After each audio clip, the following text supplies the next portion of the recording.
Може би здравјето не е се, но без здравјето за сите се ќе биде ништо. Новото издание на Медика Плюс Инфо е пред нас. Се разбира и интересна тема, која што и овој пат ја подготвивме во функција на доброто здравје, витката линија и се разбира тоа е факторот кој што секојдневно би требало да го практикуваме доколку сакаме да бидеме претенденти на здравиот начин на живот.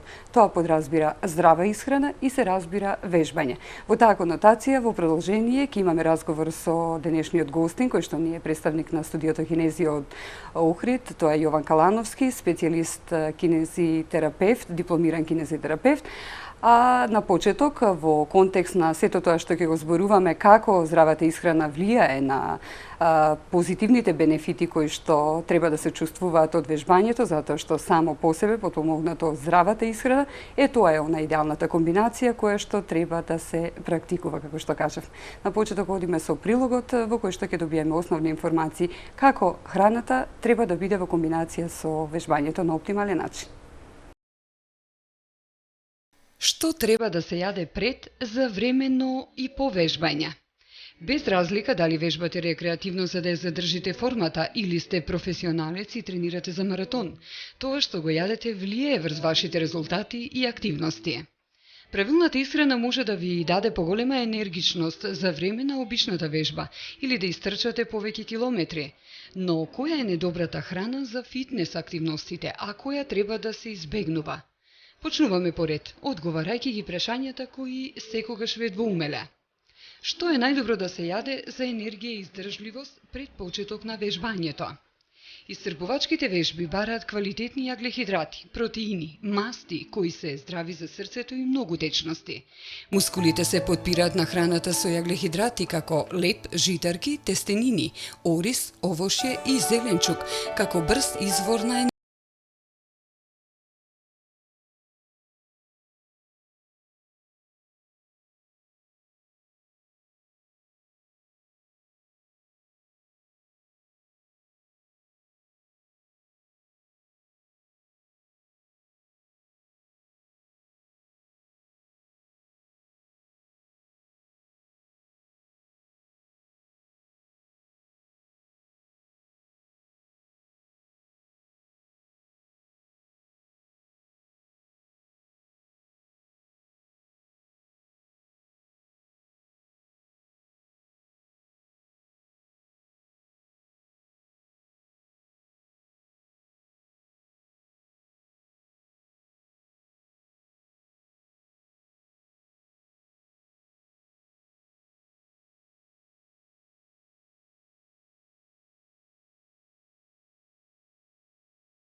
и намалувајте ги порциите постепено, за да ги отстраните масните наслаги. Комбинацијата на вежбање и диета со контролирано внесување на калории е најефикасниот начин за да намалите вашата тежина.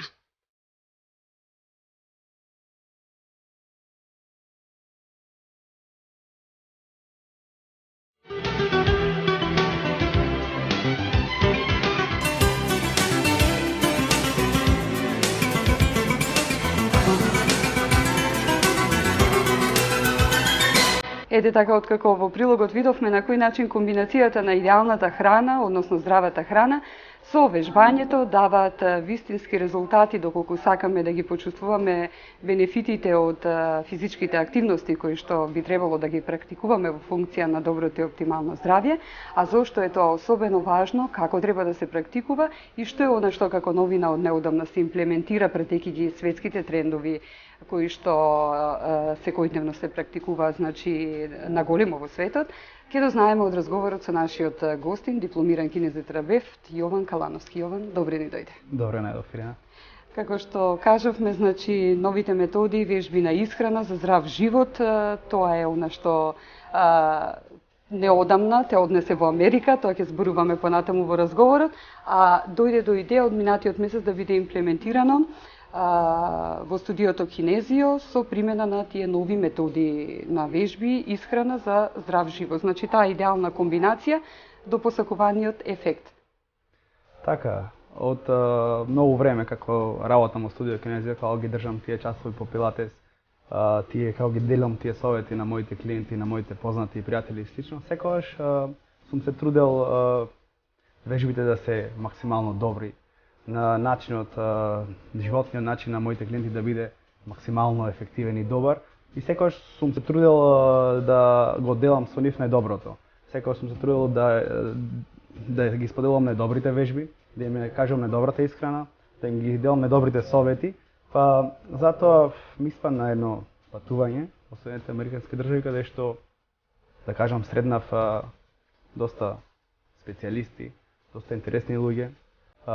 Присуствував некои семинари, на некои собири, контактиравме често баш заради тоа, да го подобрам, да се подобрам самиот себе си пред се, да го подобрам мојот начин на предавање на тие вежби, мојот начин на предавање на тие совети кон нив, исхраната, вежбањето и слично, затоа што тие две, исхраната и вежбањето, се меѓусебно поврзани, неразделни, да кажам, едно од друго и можам да кажам се основниот мотор на нашиот живот. Со тоа, значи, ја збогативте и понудата која што ја давате до своите клиенти кои што ве посетуваат во студиото Кинезио, сакаат да вежбаат, да практикуваат здрав начин, значи овој пат збогатено плюс со совети за режимот на исхрана. Тоа беше една поедовна цел која што ве однесе во Америка, како што кажавме, да се запознаете со нови техники, со акцент на зацврстување и обликување на мускулатурата, би рекле. Тоа е едниот сегмент кој што е така интересен, психофизичката релаксација, подобрување на имунитетот, тука се разбира и работата на метаболизмот, како и други техники и методи на здрав живот и секако зошто би рекле дека е ова важно и корисно вака како една целина да биде понудено како пакет на производи кои што би биле оптимални како целост. Па вака, Ирена, јас се уверив во едно нешто, дека нашиот вид на вежбање што ние го предаваме тука нашите клиенти е сосема добар и задоволителен на еден начин, но една голема грешка што ние ја правиме и што доста луѓе не ја знаат е тоа начин на кој што треба ние да се храниме. Начин на кој што треба ние да охраниме нашето тело, за телото да реагира на самото вежбање, мускулатурата да реагира добро на сами тие вежби, да му помогне на тоа вежбање за да подобри резултати. Исто така како што веќе спомна, имунитетот, метаболизмот, се некои работи што јас во разговор со моите клиенти, со моите пријатели, пред да заминам на ова патување, не бевме доволно запознаени, не ги знаеме. Ние сметаме дека метаболизмот е нешто што такви сме се родиле со брз или со бавен метаболизам. Јас го научив сосема спротивното. Метаболизмот е нешто што ние сами го контролираме. Имунитетот е нешто што ние сами се грижиме за него, дали ќе имаме добар и брз метаболизам или не, зависи од самите нас. Како што веќе кажав, начинот на вежбање, по студио кинезио, па сигурен сум дека и во другите спортски установи, места каде што се тренира, е сосема доволен, сосема добар и професионален, но сето тоа треба да се искомбинира со правилна исхрана, со правилен одмор, со многу работи спорени покрај него за тоа се да биде комплетно и да ни го даде тоа што ние најмногу го сакаме баш од вежбањето. Сега кога ќе споменеме Јован, вежбање обично алудираме значи на зацврстување и обликување на мускулатура, иако тука значи здравствената компонента е навистина важна, пред се како превентива, а понатаму како одржување на оптималното здравје. Сега понекогаш навистина не е важно кога се вежба, затоа што и на тоа се внимава, туку би рекле дека важно е колку и како пред се вежба, дали вежбањето нели е на правилен начин, затоа што нели со вежбањето ги стегнуваме и развиваме мускулите покрај тоа што намалуваме на масите во организмот, ја затегнуваме кожата, сите се тие бенефити кои што ги чувствуваме од вежбањето доколку се конзумира на вистински начин. Значи не може во ниеден случај да се храниме на некој посебен начин, а да не тренираме. Значи мора да знаеме како треба да се храниме, но треба да знаеме како треба да тренираме пред све. Тренингот како тренинг треба да ни биде комплетен, од тип мора да внимаваме на нашите вежби, на нашите движења, мора да внимаваме на нашето дишење, мора да внимаваме на нашите почетни положби и завршни положби, мора да внимаваме на истегнувањето пред и после тренинг и сето тоа треба да биде проследено со добра исхрана. Зошто? Исхраната ја трошат нашите мускули. Ако ние внимаваме на исхрана и сакаме да слабееме или сакаме да затегнуваме некој дел од нашето тело, ако не вежбаме, нема да го постигнеме тоа. Зошто? Затоа што таа храна нема кој да ја потроши. Нема кој да ја потроши таа храна, како што веќе кажа, наравно ако тоа е све правилно вежбаме, со една правилна исхрана, со еден правилен одмор, значи тука имаме нагло опаѓање на мастите во нашето тело, затегнувањето на кожата, наравно дека е тука многу присутно и веќе во последно време гледам дека се повеќе луѓе се запишуваат на вежбање баш заради тој естетски карактер, но секако никогаш не може да се запишете на вежбање заради тоа да ја затегнете вашата кожа, да го обликувате вашето тело, ако не внимавате на тие други попратни фактори. Исхраната, одморот, психофизичката релаксација и слично. Дури понекогаш и контраефект нели се постигнува со оглед на тоа што доколку не се внимава на соодветната исхрана, не се практикува значи сите тие режими кои што би биле пропратен сегмент на самото вежбање, може да истолштеност нели на самиот организам да се јави, тоа се оние негативни појави кои што се разбира не ги посекуваме. Тука веќе следат вашите инструкции, така? Точно, јас постојано зборувам дека нашето тело е на целина, која што треба да го третираме како таква целина. Залудно е ако се внесува храна неконтролирано. Залудно е ако се штедиме од храна. Значи повторно го мачиме нашиот организам. Залудно е ако тренираме неконтролирано. Значи мора да се внимава на нашиот тренинг. Залудно е ако тренираме прекумерено. Значи сите тие се некои работи што нашиот организам ги бара како едно, за тој да може да функционира правилно. Значи сите тие работи многу треба да посветиме внимание за тоа да биде правилно, ефективно и да кажам здравословно. Така. Сега без разлика дали вежбите се значи за обликување би рекле, значи постојат вежби кои што се заради здравствен карактер, заради естетски карактер како што кажавме, но ги напоменавме и техниките кои што ги применуваат, односно вежбите за психофизичка релаксација. Тоа се нели вежби за опуштање на телото и на умот. Би кажеле нешто за нив? Дали одат посебно како компонента или во склоп на серија други типови на вежби? Точно тоа сакав да кажам сега. Јас секогаш им ги давам тие вежби после вежбите за сврстување на мускулатурата, после мускулниот час. Може некогаш дури низ него, после некоја серија од некој одреден напор на мускулатурата, да се дадат вежби за истегнување, вежби со дишење, вежби во кои се земаат некои одредени положби, каде што телото, особено нашата психа, нашиот мозок, се релаксира и се одмора. Значи, постојано разговараме на таа тема како ние сме постојано под тој стрес. Како ние веќе дојдовме да сме запад, а западот веќе не е запад. Како ние порано зборувавме дека Запад е брз животот, многу под стрес и слично, како тука е опуштено и убаво се живее и слично, веќе кај нас малку се врти сето тоа.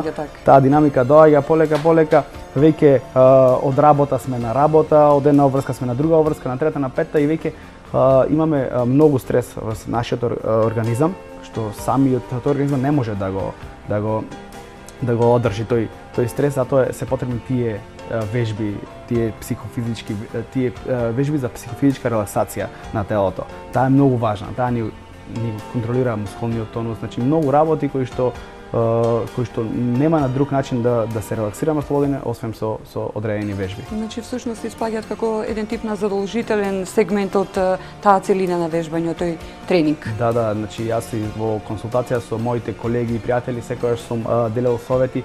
Дали би било тоа фитнес, дали би било тоа аеробик, јогата сама по себе си е некој таков тип, дали би било некој карате дисциплина, дали некоја боречка вешина и слично, секогаш да се барем одреден дел 2, 3, 5, 7 минути нека се тоа тренингот да се посвета на таков тип вежби, со истегнување, со положби, со мир, да кажам, на мозокот и главата.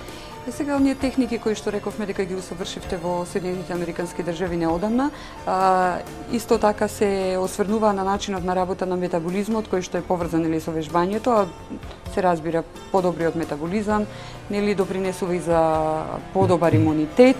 Сега би кажале како вежбањето влијае на тоа нашиот метаболизам да биде успорен или забрзан, како што кажавте на почетокот од разговорот, всушност ние сме тие кои што го контролираат тој метаболизам, а не е генетиката фактор. Точно, на таа тема може малку повеќе би се задржал. Тоа што ми беше многу интересно е фактот дека ние сами го контролираме метаболизмот. Каков е нашиот метаболизам? Знаете, често се случувало скоро на секој од нас, кога сакаме да намалиме некој килограм, слушаме совети, од некој советот ќе бидем трнија вечерата за исхрана и ние тргаме вечерата за исхрана. Имаме резултат уште во вториот ден. Втор ден резултат, трет ден резултат, четврт ден, пети ден веќе сме спанале со некои 2-3 кила, после шестиот ден нема веќе резултати. Океј, или некој друг совет нека е тоа. Нека е совет од некоја тип на исхрана. Истото се деша. 6, 7, 8 дена имаме резултати, после 8 или 9 или 10 ден стагнираме. Ние продолжуваме со истиот начин на исхрана со контролирано убаво свето, но стагнираме, нема повеќе резултати. Зошто? Нашиот метаболизам по принцип е оно што ни кажува колку калории ќе гори нашето тело денес. По принцип, сите ја знаеме бројката 2000 калории. Но 2000 калории гори нормален метаболизам, а не намален метаболизам. А ние со некои неправилни исхрани, со невежбање, со нередовност, со неконтинуитет во работите што ги правиме, го намалуваме нашиот метаболизам. Ние го спуштаме на многу ниско ниво, каде што тој метаболизам ни гори по 1300-1400 калории во текот на денот. Значи, што сме направиле ако ние ја скокуваме вечерата како вечера, 5-6 дена, на организмот му кажуваме дека не треба да се храни доволно ми е толку, не треба да гориш повеќе калории. Го намалуваме со тоа што после 7-8 ден тој се навикнува да гори 1300 калории или 1400 калории во текот на денешниот ден. И после 7-8 ден, значи него тие 1400 калории му се нормално, а не нешто што треба да спуштаме уште нашата тежина. Тоа тука направиме ние најголемата грешка. Ние треба да го користиме начинот на кој што метаболизмот би работел не на 2000, на 2500 калории на ден, а не на 1400. Тука правиме малку грешка и малку не сме запознати со тоа, што ние мислиме дека се ограничуваме од храната, слабееме. Не е точно, че треба да направиме начин, да си создадеме начин самите себе, да нашето тело согорува тоа што го внесуваме. А тоа секако е проследено со вежбање, со правилна исхрана, на ограничени периоди, на ограничена количина, значи многу едноставно, кога и колку. Значи тие се две прашања кои што треба да си ги одговараме кога ќе ја внесеме храната и колку ќе ја внесеме храната. Единствено нешто од кое што, да кажам, светските стручњаци или нешто, моите што ми делеле совети, треба да се ограничуваме само од газираните пијалоци и од тешките шејкери. А друго, како храна, секогаш било пристапно тука и за послабите, и за нормалните, и за пополните луѓе, секогаш било тука, софрата била иста, да кажам, задржи протеини, јаглехидрати, шејкери или све што е потребно, секогаш било исто, но треба да знаеме како и кога да ја консумираме. Значи, она табу во смисла на држење диети, прескокнување на вечера, па тука станува збор не конзумирање на лебод, тоа е една можеби од почестите принципи кои што се практикуваат во смисла на намалување на тежина, сега веќе отидовме во тој сегмент, представуваат негативна последица, значи, по метаболизмот. Наместо да го врзуваат, го намалуваат. Тоа би било некако сублимат. Така. Неправилниот и неадекватниот начин на внес и трошење на калории. Всушност треба да се најде онаа средина каде што колку што се внесува, исто толку треба да се навикне организмот да согорува. Точно тоа сакав да го кажам. Треба да си направиме еден план, најдобар план што секој еден совет од мене према секој е да се запишува во текот на денот со што се храни. Че треба да знае што внесува, треба да се внесува да кажеме на 2,5-3 сати по нешто меѓу оброците, некоја ужина, нешто да се внесува во организмот за тој постојано да работи. Треба да се почне максимално најрано што може да се, да кажеме 20-30 минути после будењето на организмот да се почне со исхрана, но исто така и на грешка што ние правиме, треба да се заврши со барем 30 минути 40 пред да се легне да се спие со некоја лесна исхрана, за да ние му даеме на нашето тело работа и да кажам во текот на првите вечерни часови, дека спиеме, дека одмараме. Тоа беше она техника која што исто така ја усовршивте, нов метод за здрав живот, тука е техниката на исхрана. Ова е значи оној режим на исхрана кој што практично и го давате како совети до оние особи кои што ги тренирате, значи во студио Кинезио, а како насоки ево ги даваме сега во општа смисла до нашиот аудиториум. Значи техниките за здрав живот, каде што спаѓа на, би рекле, можеби врвот од пиедестал техниката за исхрана, како база за понатамошното вежбање, би рекле. Тоа е она што е важно, не? Така, често низ годините ние заедно со моите клиенти сме правеле некои експерименти, да кажам експерименти, не страшни некои експерименти, него со нашето вежбање сме применувале различен тип на совети од специјалисти, од нутриционисти и слично, да видиме како тоа ќе делува. Во моментов, од кога се вратив од Соединетите американски држави, сме сите силно заграни баш за тоа.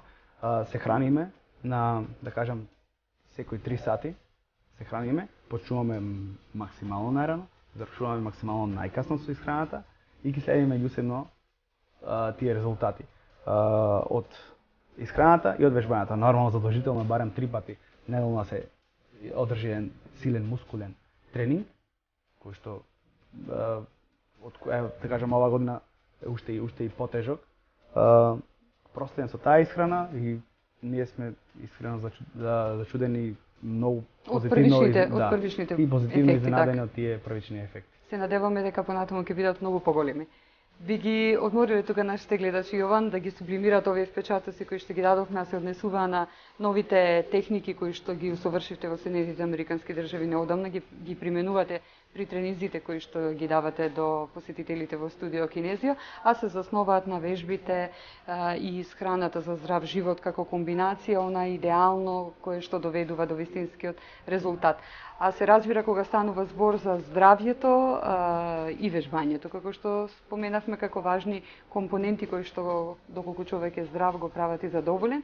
Тука е веќе и естетската компонента, која што естетска компонента би рекле на здравите заби, кои што доаѓаат од стоматолошкиот центар доктор Батковски како препораки во секоја Медика Инфо плюс емисија и специјалниот прилог кој што и овој пат го подготвија нашите колеги, што како нова техника имаат да го понудат до сите вас кои што можеби не сте информирани за она што го нудат во стоматолошкиот центар доктор Батковски, затоа што тие се грижат за здравјето на нашите заби, а со тоа и на нашата насмевка.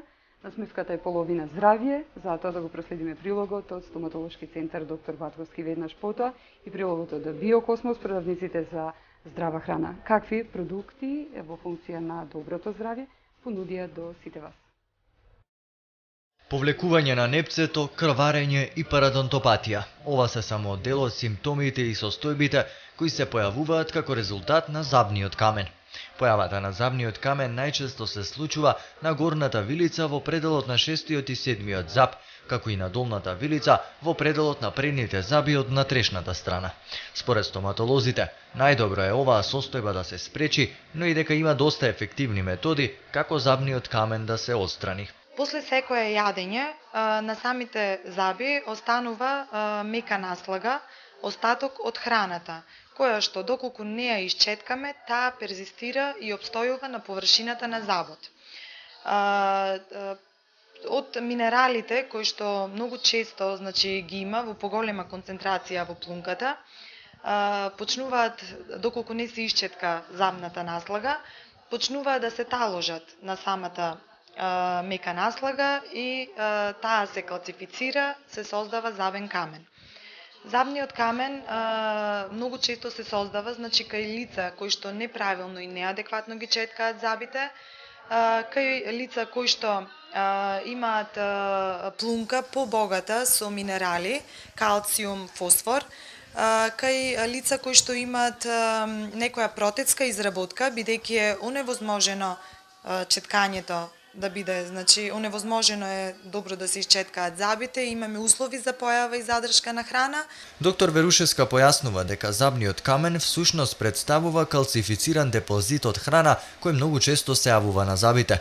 Неправилното и неадекватното четкање на забите, според неа, е една од главните причини за неговата појава. Најважно е правилно и редовно четкање на забите, користење на мека четка, користење на правилно четкање на заби, поставување на четката под аголо 45 степени, четкање преку непцето и самиот заб, постапка која што треба да трае 2 до 3 минути, користење на забен конец и користење на интердентални четкички, кои што треба детално и целосно да исчистат секоја мека наслага која што се наоѓа на забите, за да подоцна не дојде до создавање на забниот камен. Препорачливо е забниот камен да се чисти еднаш до 2 пати во годината. Чистењето во нашата ординација оди со ултразвучен апарат, врз база на вибрација, како што апаратчето со својот наставак со вибрација ќе удри на самиот камен, го крши, каменот се трга од забот и се изфрлува надвор, и после тоа правиме добро полирање на површините каде што се наоѓал каменот, за да немаме ретенција, односно можност за повторно налепување на меки наслаги, од кои што подоцна повторно ќе се појави камен. Предните заби на долната вилица од натрешната страна и шестката и седмицата од горната вилица се најпогодени од забниот камен, бидејќи на овие делови најчесто се задржува храната, а исто така токму во тој предел се наоѓаат и плунковите жлезди кои ја вршат калцификацијата на меките наслаги од храна. Оваа ситуација пак доведува до неможност детално да се исчеткаат забите, па храната која останува почнува да се распаѓа и да создава кисела средина, што пак доведува до воспаление на непцето. Ова за жал е само чекор до уште една посериозна ситуација, а тоа е појавата на парадонтопатија. Па од тука, советите на стоматолозите за превенирање и чистење на забниот камен се и тоа како важни.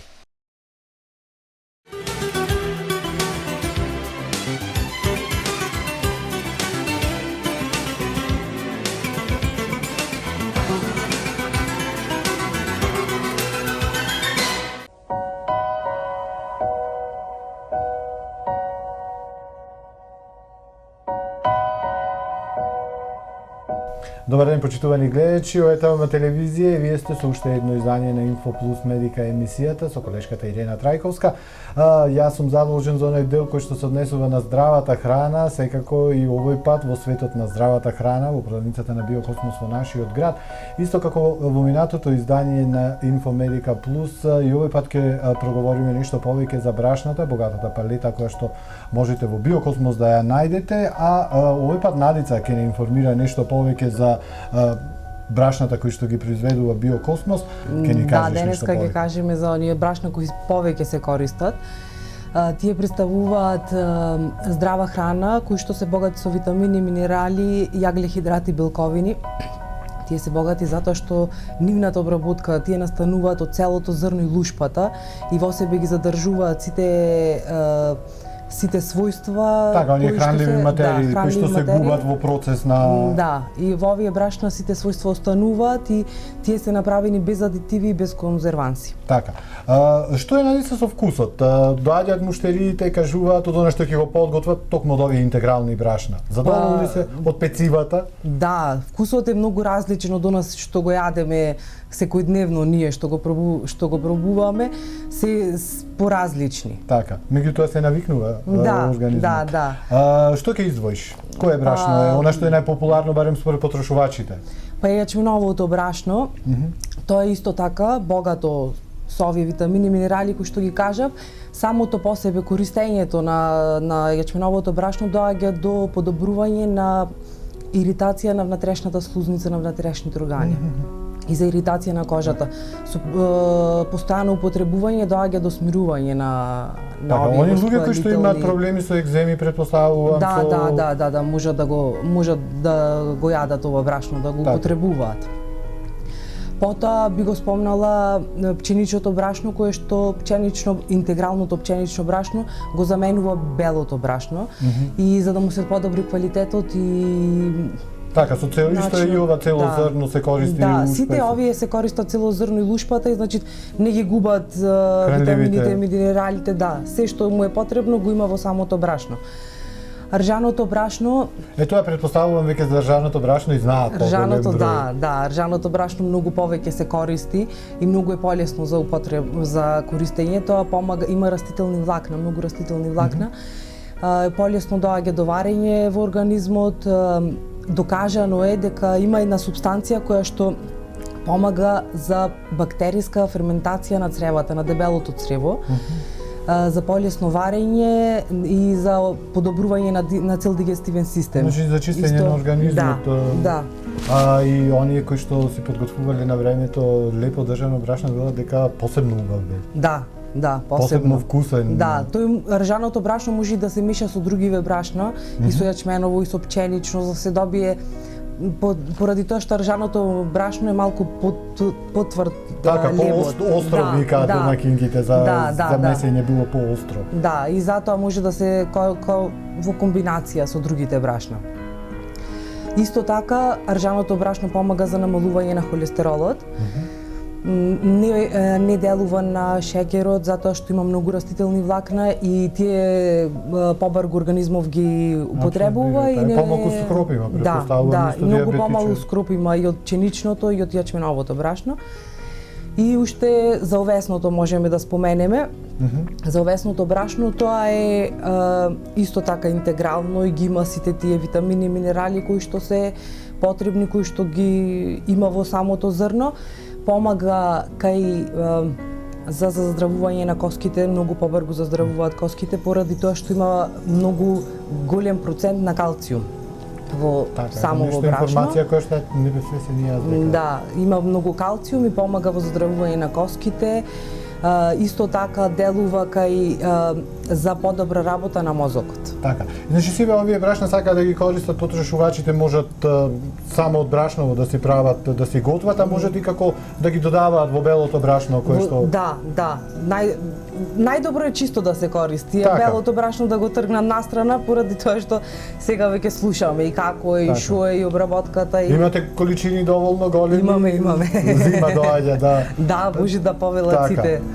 Нади ти благодарам за информациите. Почитувани гледачи, ето поднаучивме нешто и што не знаевме, а што е поврзано со брашната, кои што ги користиме секој ден. Поверите во Биокосмос, светот на здравата храна тука во нашиот град. Мене ми останува да се заблагодарам за вниманието и ќе се видиме во наредниот понеделник со нови информации од Биокосмос од Охрид тука.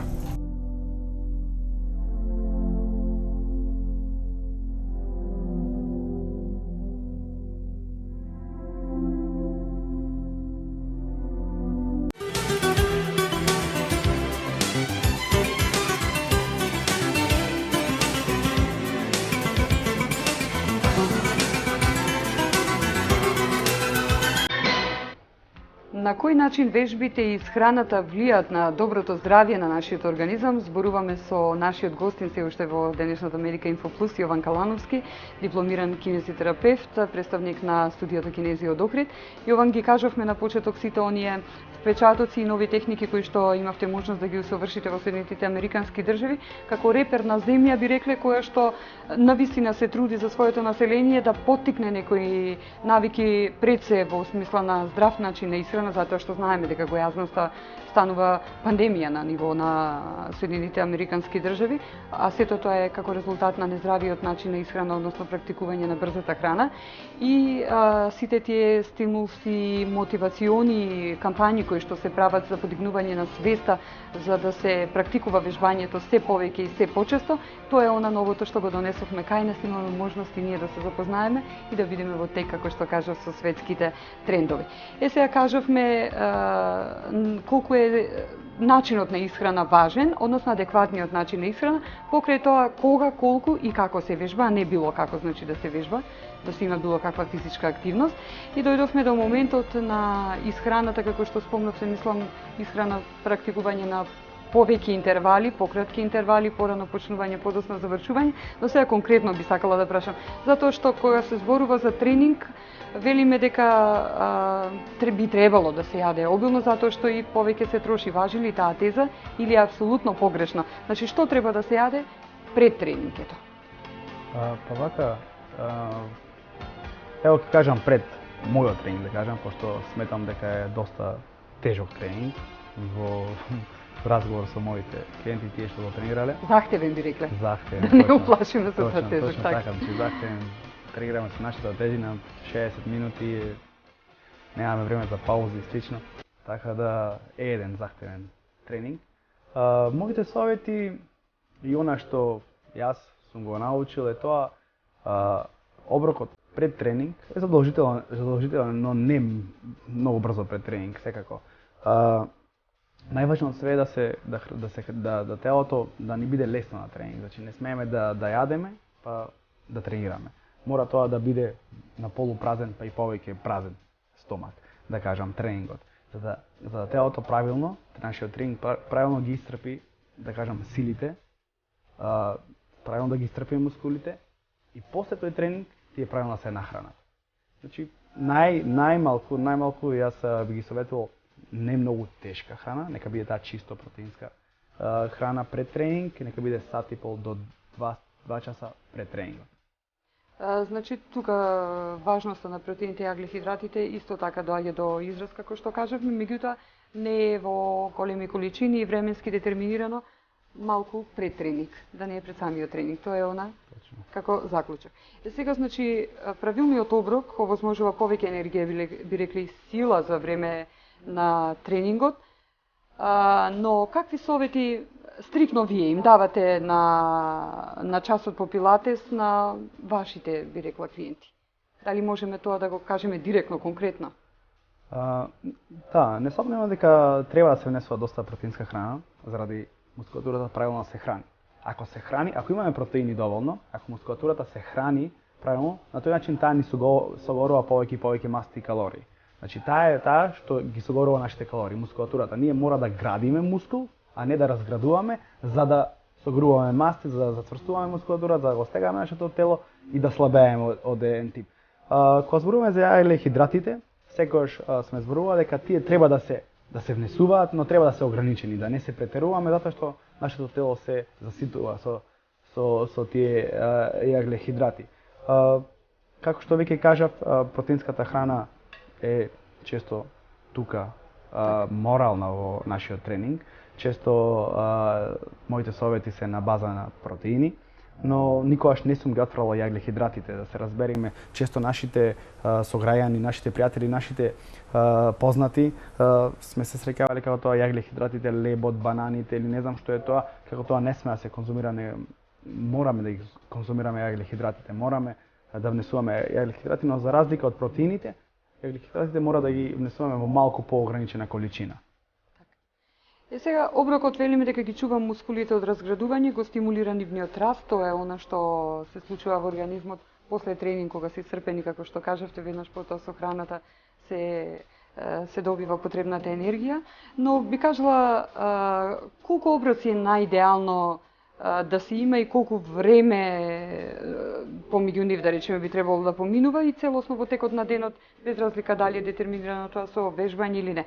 Значи, е некоја препорака. Колку пати во денот е најидеално да се јаде и доколку тоа е ден во кој што практикуваме тренинг, како би требало да изгледат? Па ако го одговорам тоа на она што јас сум го учил, ќе звучи као демек не е можно толку многу. Многу. Многу, да, многу. Треба да се храните што можно повеќе, за да горите што можно повеќе. Значи треба да се храните буквално 5, 6, 7 пати во денот. Значи треба да се храните, рачунете скоро секој од нас денот не е 8 часа, 8 часа се само работни, имаме уште 8 прилика, други часи имаме 16 часа.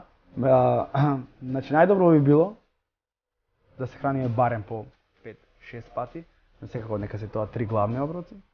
И меѓуоброци. И меѓуоброци. Но како што веќе кажав, мораме почнеме максимално за да го искористиме, затоа што гледајте се многу едноставно, ако се храниме да кажеме после нашиот ручек во 3 сатот, ако имаме 3 или 4 и ако чекаме вечера да се храниме во 9 или во 10 часот, тие 6 часа пауза се тој период е период неискористен, каде што телото стагнирало, каде што нашиот метаболизам е стишен, каде што работата на желудникот е нулева, да кажам, не трошиме калории, а онака сме на stand-by. Затоа е тоа мора да имаме меѓуоброци. Мора постојано да се внесува. Тие меѓуоброци може да бидат наједноставно неколку, да кажам, бадем и лешници, нека биде банана, јаболко, нека биде нешто што ќе го натера нашиот желудник, нашето тело да работи. Постојано да биде во работа, за да постојано согорува и има потреба од тие калории. Сега, кажувајќи го она што рековте, можеби јавноста ќе биде фрапирана од оние искуства кои што се сосема спротивни на оние кои што како убедувања владеат кај нас, односно тезата дека треба што повеќе да се конзумира храна. Можеме ли тука да ставиме компарација со оглед на тоа дека имавте искуство надвор? Каде сме ние сега, што практикуваат американците конкретно, затоа што во смисол вие имавте можност да го запознаете нивниот начин на исхрана, начин на вежбање, начин на живот. Каде е тука паралелата? Се пратиме ли? Исправно ли е нашето или сме премногу далеку се уште? Во убедувањето би реклите, во навиките. Мислам дека тие е на одреден период веќе години назад, веќе се учат од нивните грешки во минатото. Веќе ги виделе тие, не можеш веќе да најдеш тоа продавници за XXXL во Америка, како што веќе ние знаеме од порано, дека таму има продавници. Луѓе, така. Затоа знаат, сите ние свесно дека исхраната е нашето здравје. Го знаат тоа, веќе не сретнав човек што не практикува некаков спорт, што не си внимава на својата исхрана, си има можности, секој си има персонален тренер, си има персонален нутриционист, кој што му ја води неговата исхрана, кој што му дели совети за хранење, кој што им дели совети за вежбање. Секој веќе свесни и тие дека начинот на живот таму е многу брз, значи постојано се во некој брзање, работа, сообраќај, трафик, обврски и свесни се дека живеат во една голема напнатост, да кажам, и веќе си посветуваат многу време самите на себе. Да кажам, за разлика од нив, ние сме, мислам дека на чекор да станеме тие пред 20-30 години. Затоа што она што веќе го спомнав на почетокот на емисијата, веќе ние сме оние што забораваме самите на себе, а мислиме само нашите обврски. Тоа е точно дека мора да се мисли нашите обврски, јас нема да го спорам во никој случај, но после работа одиме на друга работа. Одиме на друга обврска, нека не е тоа работа, нека е обврска. После таа обврска следува друга обврска, па трета обврска, па петта обврска и постојано сме со нешто. Овој разговор го правам постојано со моите клиенти, секогаш некој ми каже, па мора што да правам, мора тоа така да изгледа, мора да го однесам детето на математика, мора да го направам, мора да направам ручек, мора да зготвам. Свесни сите дека таков е животот, дека такво, да кажам, време дојде, но мораме, а и секој може да си најде време за тренинг, да си најде време за релаксација, нека не биде тренинг, нека биде пешачење, нека биде прошетка во парк, нека биде муавет со комшивката во парк. Нека биде некоја таква релаксација за ние малку да го оттрниме тој стресот самите нас. Значи, да се навратам на прашањето каде сме ние и каде се тие. Сигурен сум дека моите родители, времето кога што живееле моите родители, било едно замислено време за нив, а сега е малку обратно. Значи, ние за нијанса сме полоши од Пофлегматични Точно. би рекле во смисла помалку се грижиме за сите тие физички активности да ги имплементираме во нашите секојдневни обврски. Всушност и тоа може да представува дел од обврските кои што ќе бидат резултирани со здравје, би рекле. Сега цело време некако зборувавме за исхрана пред оброк, за исхрана во текот на пред тренинг, би рекла, за исхрана во текот на денот. Но како што и кажавте, вашите тренинзи се навистина заактивни, исцрпуваат, би рекле. Која храна после тренинг е особено важна, нели би кажале што би требало да се конзумира после тренингот, нели за најефикасно да дојде до оборавување на сета таа мускулна маса и надокнадување на сето она што е потрошено во смисла да бидат задоволени оптималните количини на потреби на организмот? Мускулатурата после тренинг е страшно истоштена, мускулите се изморени. Ние после тренинг треба да внесеме храна на мускулатурата. Тоа често слушам разговори као вечерва, после тренингов скокам вечера, нема да јадам ништо, или па вечер ќе си касам само една чаша јогурт и нешто, или мускулатурата после тој тренинг мора да ја нахраниме. Таа е истоштена, таа е изморена, таа во моментот што и да ја внесеме од тип протеинско или јаглехидратно во нашиот желудник, таа ќе го искористи. Значи ние и тука малку грешиме. Не сме да се штеди од храна после тренинг. Значи после тренинг нашето тело е желно за храна, да кажам. Се разбира, ги тргаме содите, газираните, пијалци и тешките шеќери. После тренинг нашето тело ќе согори секој вид на протеинска храна или хидратна и ќе се нахрани правилно мускулатурата. Значи ние мора да ја нахраниме мускулатурата, во спротивно пак правиме штета на самата мускулатура. Мора да ја нахраниме, тоа е еден мој совет, мора да внесеме протеинска храна, нека биде месо, нека биде нешто готвено, но мора да се нахраниме добро 15-20 пола сат после тренингот. Сега доаѓам до заклучокот дека правилната исхрана е важна за сите спортски активности и пилатес, вежбањето, ете би рекле. Исто така и за развојот на телото, а пред се за остварување, би рекле, на зацртаната цел, доколку имаме ставено за цел, без разлика дали е естетскиот карактер, дали е здравствената компонента или релаксацијата и едноставно врската за вежбање кое што сакаме да си ја дадеме како цел. Комбинацијата на правилна исхрана и практикување на било каква активност, идеална пропорција. Па не само идеална пропорција, не само 90% да кажам од нас сите и јас исто се ставам во тој круг, сакаме добро да изгледаме. По принцип запишуваме на вежбање и почнуваме се храниме добро со таа цел да изгледаме добро, да сме витки, да сме спремни. Не се тие основните и главните бенефити кои што ги добиваме ние од правилниот тренинг и правилната исхрана. Најмалку посветувам внимание на здравјето кое го добиваме. Секој што ќе внимава на тој тренинг, кој што ќе внимава на таа исхрана, што ќе внимава на својот сон, што ќе ги пази тие совети, многу после одреден период, да кажам месец дена, месец и пол два, многу полесно ќе се справува со проблемите што се среќа во секојдневниот живот. Дали тоа со работното време, дали со седењето на столче 8 часа денес, тоа е многу тешка работа. Јас сум кажал, една од потешките за мене работа е да седиш и да вршиш канцелариски работи или слично.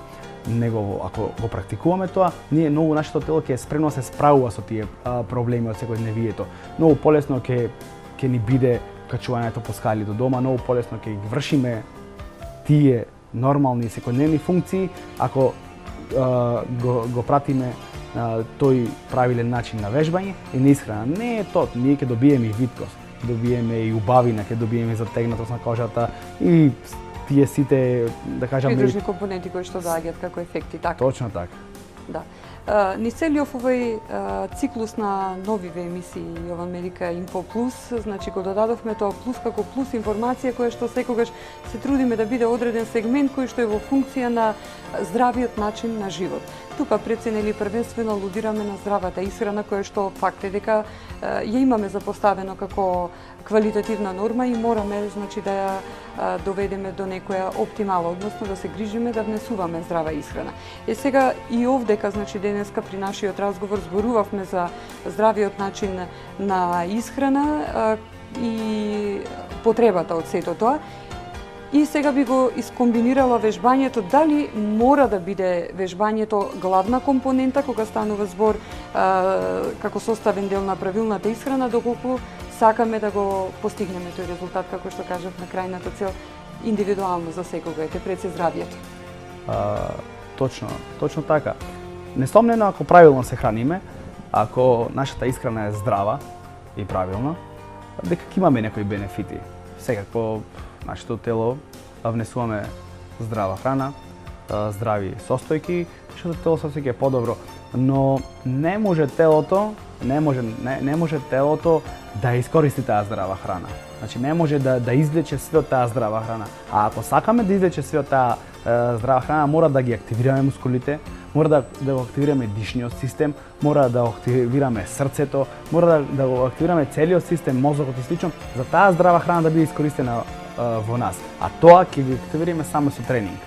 Несомнено дали е тоа пилатес, дали е тоа спорт, како што веќе напоменав неколку пати, мора да внесеме тренинг, мора да внесеме работа на нашето тело, на нашата моторика, на нашите системи, за да ја тие самите ја искористат таа здрава храна што ние сме ја внесели. Ако ние внесеме од точно колку што треба, протеини, јаглехидрати, сите тие состојки, а не го истренираме, онда да кажам 20% ќе биде во ред, ама тие 80% залудно нема да се искористи. Абсолютно сме се вложили во нешто што можело да биде компактно и апсолутно цело максимално искористено.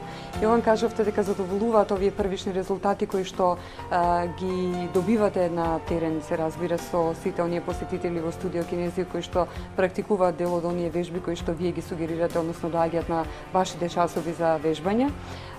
Тоа значи дека сите оние техники кои што имавте можност да ги научите и да ги усовршите во Соединетите Американски држави се навистина ефектни, благотворни и би требало да се применуваат. Меѓутоа, дали тоа значи дека стануваме полека свесни и дисциплинирани, односно сите тие посетители кои што ги имате на часовите се трудат ли да внимават и да ги пратат максимално советите кои што им ги давате? Па да, Ова е ново за нас. Факт е дека е ново, факт е дека е интересно, факт е дека би сакале да пробаме. Но колку сме спремни да го испочитуваме?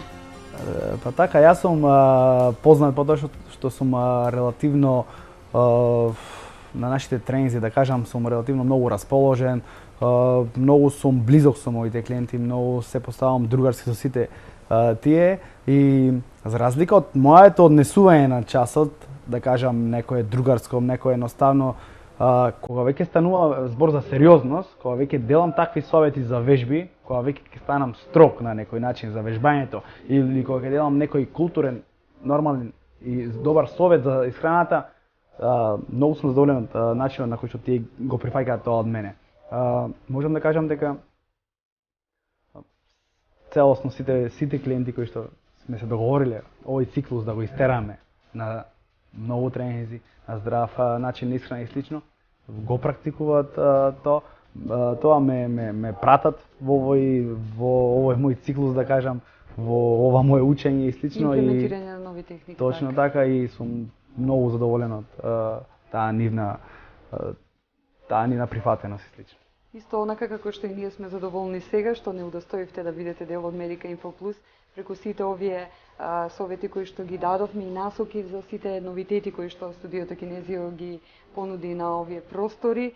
Сето тоа како резултат би рекла пред се на вашата индивидуа како персона, на постојан ентузијазам и постојана желба за усовршување на нешто ново, а не она класична пасивност која што може би доведува до резултати, меѓутоа не она што секога сакате и се трудите да го постигнете до перфекција како тренер и се разбира како стручнак во својата област, дипломиран кинезитерапевт. Јован, задоволство ми беше што те имав повторно во Медика Инфо Плюс за да ги споделиме сите овие искуства кои што во светот се практикуваат, кај нас е новина, меѓутоа стануваат и тренд. А задоволство е што ги имаме на чекор од нас.